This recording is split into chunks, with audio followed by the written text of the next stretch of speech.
গণেশ পুজো না আজকে, গণেশ পুজো, তাই তো?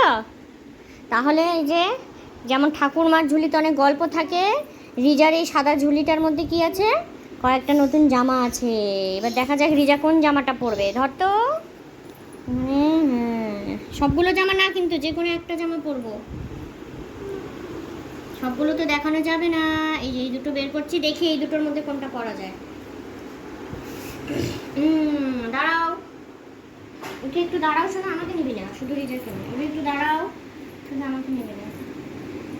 এই যে আছে, আর হচ্ছে এই যে, তোমার কোনটা পছন্দ? আচ্ছা, এবার বলো, এবার বলো কোনটা পরবে, কোনটা পরবে বলো। এটা পরবা, এটা পরবা।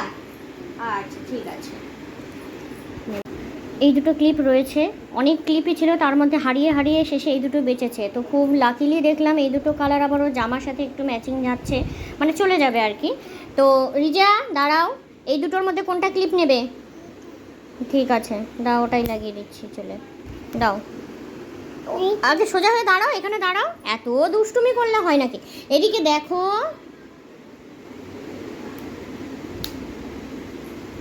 হুম,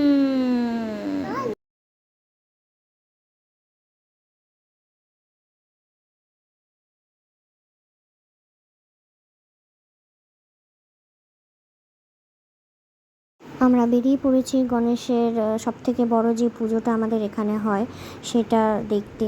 এবার পুজো তো শুরু হয়েই গিয়েছে, তাই ভাবলাম পুজোর শুরুতে রিজাকে নতুন জামা পরানো যাক। আর এই দেখো আমরা মন্দিরে চলে এসেছি, কত সুন্দর বাইরে লাইটিংও করেছে। ভিড়ের মধ্যে আমি আর রিজা ঠেলে ঠুলে আস্তে আস্তে করে ঢোকার চেষ্টা করছি।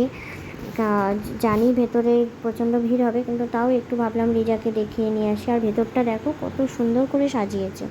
এটা কিন্তু পুরোটাই প্যান্ডেল করা, ভেতরে শুধু একটা ছোট্ট মন্দির রয়েছে, কিন্তু এই গণেশ পুজো উপলক্ষে পুরোটাই খুব সুন্দর করে সাজানো হয়। আর এই ফুলগুলো দেখে রিজা ম্যাডাম লোভ সামলাতে না পেরে একটু দাঁড়িয়ে গেল।